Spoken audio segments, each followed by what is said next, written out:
അതിരാവിലെ എഴുന്നേറ്റ് കൊണ്ട് കുറേ ടൈം കിട്ടി. ചായയൊക്കെ ആസ്വദിച്ച് കുടിക്കാനുള്ള ടൈം കിട്ടി. ഞാൻ ചായ ആസ്വദിച്ച് കുടിക്കുന്ന ടൈമിൽ അമ്മ മോനുള്ള ഫുഡ് കൊടുത്തു.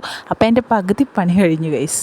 പിന്നെ ഞാൻ അവനായിട്ട് കുറച്ച് നേരം ടൈമൊക്കെ സ്പെൻഡ് ചെയ്തു. അപ്പോൾ വീട്ടിലൊരു ഇലക്ട്രീഷ്യൻ വന്നിട്ടുണ്ടായിരുന്നു. കറണ്ട് ബില്ല് നല്ല കൂടുതലാണ്. അപ്പോൾ ചെക്ക് ചെയ്യാൻ വേണ്ടിയിട്ടാണ്. അപ്പോൾ ആ ചേട്ടൻ പണിയെടുക്കുന്നുണ്ടോ എന്നൊക്കെ നോക്കിയിട്ട് ഞാൻ നേരെ കിച്ചണിൽ കയറിയപ്പോൾ അമ്മ ദേ ചക്ക മുറിക്കുന്നു ഗൈസ്. ഇപ്പോൾ ഒരു 5-6 ദിവസമായിട്ട് അടുപ്പിച്ച് വീട്ടിൽ ചക്ക തന്നെയാണ്. ചക്കപ്പൊരി ഉണ്ടാക്കി, ചക്ക അടയുണ്ടാക്കി, പിന്നെ ചക്ക വിളയിച്ച് വെച്ചിട്ടുണ്ട്, പിന്നെ ചക്ക വെറുതെ കഴിക്കുന്നുണ്ട്. അപ്പോൾ അങ്ങനെ ചക്കയുടെ ബഹളമാണ് ഗൈസ് വീട്ടിൽ. ഞാനപ്പോൾ ചക്ക കഴിച്ചിട്ട് ഞാൻ വിചാരിച്ചു എന്നാൽ പാസ്ത ഉണ്ടാക്കാമെന്ന്. അപ്പോൾ പാസ്തക്ക് വേണ്ട വെജിറ്റബിൾസൊക്കെ കട്ട് ചെയ്തെങ്കിലും ഞാൻ പിന്നെ പാസ്ത അപ്പോൾ ഉണ്ടാക്കില്ല, ഈവനിങ്ങിലത്തേക്ക് മാറ്റി പാസ്ത ഉണ്ടാക്കൽ മടി കാരണമാണ് കേട്ടോ. ഞാൻ റൂമൊക്കെ ഒന്ന് ക്ലീൻ ചെയ്യാമെന്ന് വിചാരിച്ചപ്പോൾ ദേ അമ്മ വന്നു. നീ ചെയ്യുന്നത് ശരിയല്ല എന്നും പറഞ്ഞിട്ടാണ് അമ്മ വന്നിരിക്കുന്നത്. ഞാൻ പിന്നെ എല്ലാം വേഗം ഒതുക്കി പിറക്കി സെറ്റാക്കി വെച്ചു ഗൈസ്.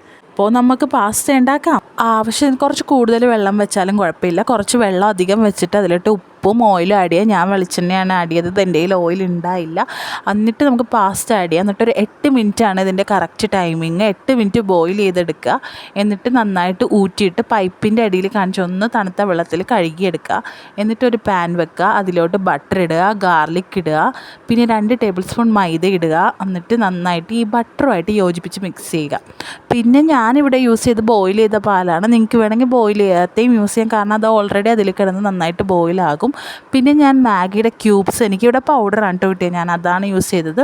ക്യൂബ്സ് ആണെങ്കിൽ നിങ്ങൾ ഒരു ക്യൂബ്സ് ഒന്ന് ജസ്റ്റ് ഒന്ന് കൈവച്ച് തന്നെ പൊടിച്ചിട്ട് ഇട്ട് കൊടുക്കുക.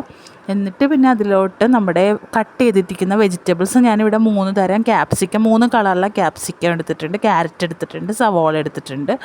എന്നിട്ട് അതിലോട്ട് പെപ്പറും ആവശ്യത്തിന് ഉപ്പും ആഡ് ചെയ്തിട്ട് നമ്മുടെ പാസ്തയും ഇട്ടുക. അടിപൊളി ടേസ്റ്റാണ് ഗൈസ്. ഞാൻ ആദ്യം വെച്ചപ്പോൾ തന്നെ എൻ്റെ അണ്ണാക്ക് പൊള്ളിപ്പോയി ഗൈസ്. പിന്നെ ഞാനതൊക്കെ ആസ്വദിച്ച് അവിടെ നിന്ന് കഴിച്ച് കുറച്ച് ചായയല്ല കോഫിയാണ് ഇട്ടത്. അപ്പോൾ കോഫിയൊക്കെ കുടിച്ച് TV ഒക്കെ കണ്ട് നന്നായിട്ട് ആസ്വദിച്ചത് കഴിച്ചു ഗൈസ്. നോക്കിക്കേ റൂത്ത് മോളെ, നമ്മുടെ കോഴീനെ ആരാ പിടിച്ചോണ്ട് പോയത്? പറ. അപ്പപ്പനെ ആരാ പിടിച്ചോണ്ട് പോയത്? കീരിയാ?